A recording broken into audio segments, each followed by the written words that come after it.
My dear friends, welcome to అగసా stories. ఈరోజు మన టాపిక్ భారతదేశంలోని పురాతన రాజవంశాలు. ఒకప్పుడు భారతదేశం చిన్న చిన్న రాజ్యాలుగా ఉండేది. ప్రతి రాజ్యాన్ని ఒకే కుటుంబం తరతరాలుగా పాలించేది. అలాంటి కుటుంబాలను డైనెస్టీస్ అంటే వంశాలు అంటారు. మొదటగా మౌర్య వంశం. మౌర్య వంశాన్ని చంద్రగుప్త మౌర్యుడు స్థాపించాడు. ఈ వంశంలో గొప్ప రాజు అశోక మహారాజు. మనందరికీ తెలుసు కదా. అశోకుడి పరిపాలనలో రాజ్యం చాలా సుసంపన్నంగా ఉండేది.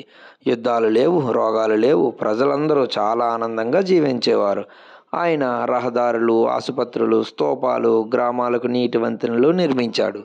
మౌర్యుల తర్వాత శుంగ వంశం వచ్చింది. దీనిని పుష్యమిత్ర శుంగుడు స్థాపించాడు. ఈ వంశకాలంలో ఆలయాలు, విగ్రహాలు ఎక్కువగా నిర్మింపబడ్డాయి. విద్యా కళలకు ప్రోత్సాహం లభించింది. ఆ తరువాత గుప్త వంశం వచ్చింది. గుప్త వంశాన్ని శ్రీగుప్తుడు స్థాపించాడు. ముఖ్యమైన రాజులు చంద్రగుప్తుడు, సముద్రగుప్తుడు, చంద్రగుప్తుడు ఇలా. ఈ గుప్తుల కాలాన్ని స్వర్ణయుగం అని కూడా పిలుస్తారు.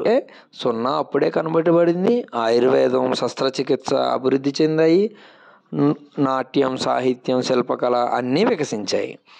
ఆ తరువాత చాళుక్యులు, పాండ్యులు, చోళులు, పల్లవులు ఇలా మన దక్షిణ భారతదేశ చరిత్ర చాలా గొప్ప వంశాలు పరిపాలించాయి. ప్రత్యేకంగా చోళులు సముద్ర వ్యాపారం, నౌకాదళం ద్వారా ప్రపంచానికి పేరు తెచ్చారు. తంజావూరు బృహదీశ్వరాలయం వారి యొక్క గొప్పతనానికి నిదర్శనం.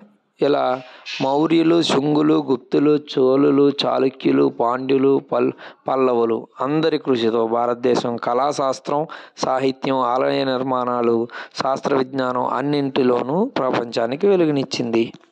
ఇవాల్టి టాపిక్. కంటెంట్ నచ్చితే లైక్ చేయండి, షేర్ చేయండి, సబ్స్క్రైబ్ చేసుకోండి.